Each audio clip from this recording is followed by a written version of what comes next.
Hello friends, welcome back to my channel. तो friends, आज की जो वीडियो है, इस वीडियो में हम बीपीएससी टीआरई 1 का जो पेपर हुआ था उसमें जो पर्यावरण के प्रश्न आपके आए थे उन सभी प्रश्नों को इस वीडियो में देखेंगे। जी हाँ दोस्तों, जो आपका टीआरई 1 का लड़कों वाली शिफ्ट का पेपर हुआ था उसमें जो पर्यावरण के प्रश्न आए थे इस वीडियो में हम सबको कवर करेंगे।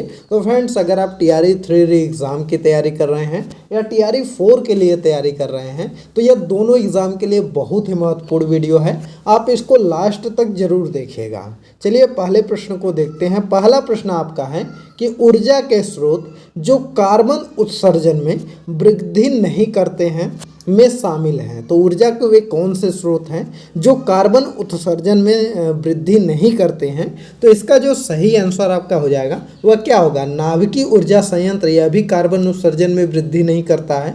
वहीं पर जो सौर सेल है यह भी कार्बन उत्सर्जन में वृद्धि नहीं करता है। और पवन चक्कियाँ जो हैं यह भी आपका कार्बन उत्सर्जन में वृद्धि नहीं करती हैं। तो इसका जो सही आंसर आपका हो जाएगा वह ऑप्शन नंबर 4 हो जाएगा। जी हाँ दोस्तों, डी वाला ऑप्शन आपका सही हो जाएगा कि उपयुक्त में से एक से अधिक विकल्प इसमें सही हैं। चलिए अगला प्रश्न देखते हैं।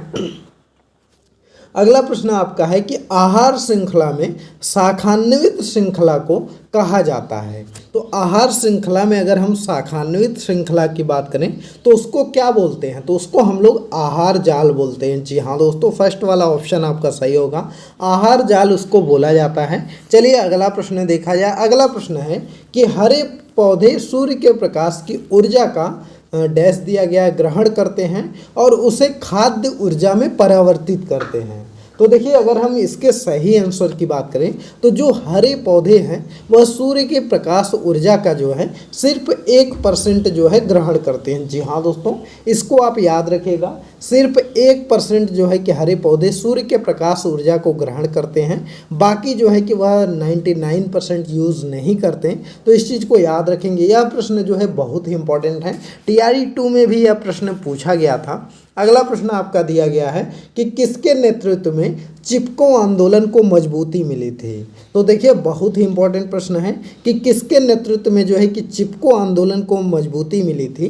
तो यहाँ पर अगर हम बात करें चिपको आंदोलन की तो उससे जो संबंधित है सुंदरलाल बहुगुणा जो है चिपको आंदोलन से संबंधित हैं।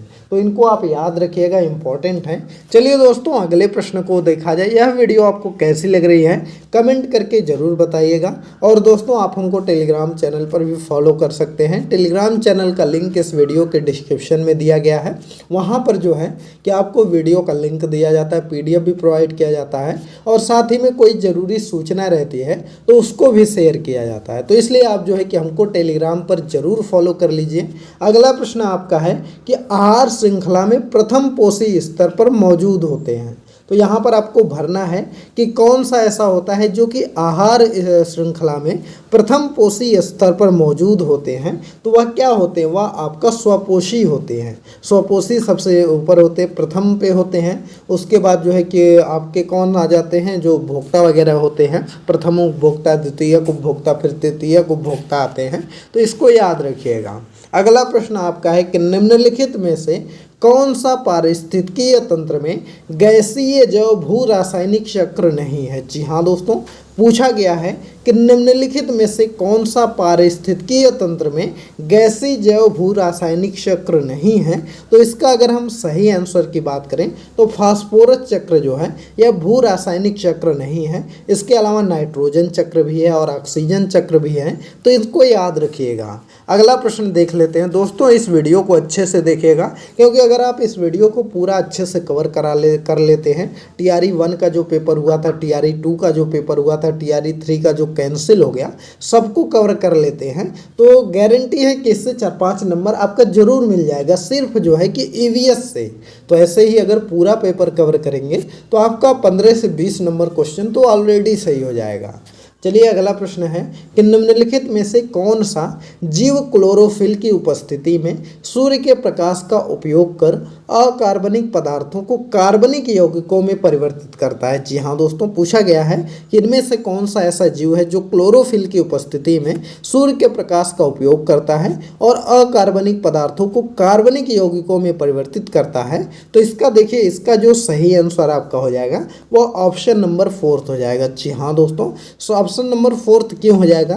क्योंकि कुछ स्वपोषी ऐसे होते हैं और कुछ जीवाणु भी ऐसे होते हैं, तो इसलिए उपयुक्त में से एक से अधिक वाला ऑप्शन आपका सही हो जाएगा।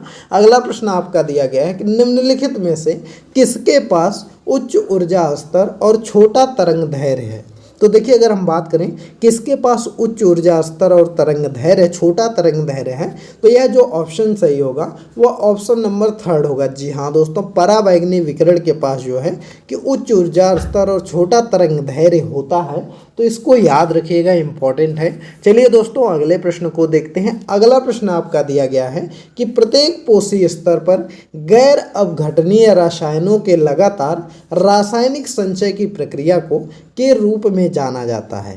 तो देखिए, अगर हम बात करें जो है कि प्रत्येक पोषी स्तर पर गैर अपघटनीय रसायनों के लगातार रासायनिक संचयन की जो प्रक्रिया को जाना जाता है उसको जाना जाता है जैविक आवर्धन। जी हाँ दोस्तों, जैविक आवर्धन के नाम से जाना जाता है, तो इसको याद रखिएगा। अगला प्रश्न आपका दिया गया है कि जनसंख्या की वहन क्षमता किसके द्वारा निर्धारित की जाती है। तो देखिए, अगर हम बात करें जनसंख्या की जो वहन क्षमता है यह किसके द्वारा हम इसका निर्धारण करते हैं, तो इसका जो निर्धारित करते हैं वह आपका कैसे, सीमित संसाधन द्वारा। जी हाँ दोस्तों, सीमित संसाधन द्वारा इसका निर्धारण किया जाता है, तो इसको याद रखिएगा। अगला प्रश्न आपका दिया गया है कि क्या है, मेथामोग्लोबिनेमिया निम्नलिखित में से किसके दूषित पानी के पीने के कारण होता है।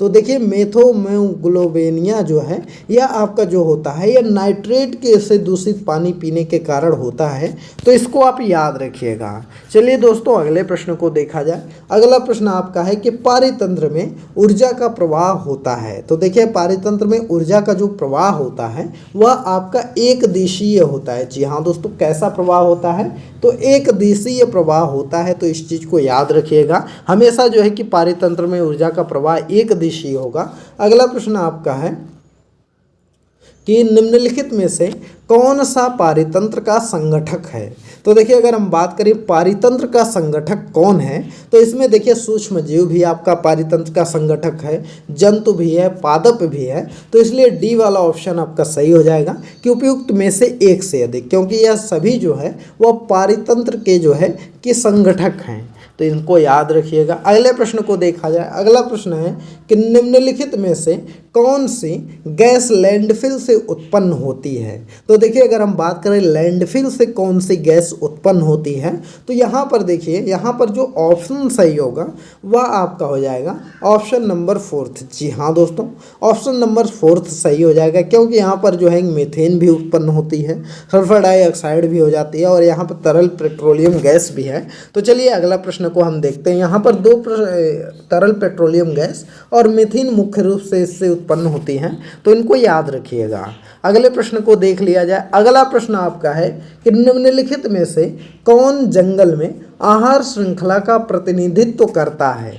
तो देखिए, अगर हम बात करें जंगल में आहार श्रृंखला का प्रतिनिधित्व इनमें से कौन करेगा, तो सबसे पहले आपका पादप आएगा, फिर हिरण आएगा, क्योंकि पादप को हिरण खाएगा और हिरण को शेर खा जाएगा, तो यह सेकंड वाला ऑप्शन आपका सही हो जाएगा, क्योंकि यह जंगल में जो है कि आहार श्रृंखला का प्रतिनिधित्व करेगा। अगले प्रश्न को देखा जाए तो अगला प्रश्न आपका है कि पर्यावरण में प्लास्टिक की क्रिया द्वारा विघटित नहीं होगा। जी हाँ दोस्तों, पूछा गया है कि पर्यावरण में प्लास्टिक किस क्रिया द्वारा विघटित नहीं होगा, तो जीवाणु की क्रिया द्वारा यह विघटित नहीं होगा। जी हाँ दोस्तों, पर्यावरण में अगर प्लास्टिक है तो वह जीवाणु की क्रिया द्वारा विघटित नहीं होगा, इस चीज़ को आप याद रखिएगा, मोस्ट इंपॉर्टेंट है। तो दोस्तों यह 16 प्रश्न है जो कि आपकी बीपीएससी टीआरई 1 में जो लड़कों वाला पेपर हुआ था उसमें यह प्रश्न पूछे गए थे, क्योंकि टीआरई 1 में लड़कियों का पेपर अलग था और लड़कों का पेपर अलग था, तो तो लड़कों वाले पेपर में यह 16 प्रश्न आपके पर्यावरण से थे।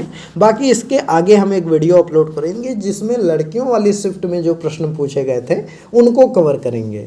तो फ्रेंड्स, यह वीडियो आपको कैसी लगी कमेंट करके बताइएगा, और वीडियो पसंद आई हो तो वीडियो को लाइक करिए, ज़्यादा से ज़्यादा शेयर करिए, और सबसे इम्पॉर्टेंट है कि वीडियो को आप 2-3 बार रिपीट करके ज़रूर देख लीजिए, क्योंकि अगर आप अच्छे से इसको पढ़ लेते हैं, सभी प्रश्नों को तैयार कर लेते हैं, तो गारंटी है कि आपके एग्जाम में इससे प्रश्न जरूर मिलेगा।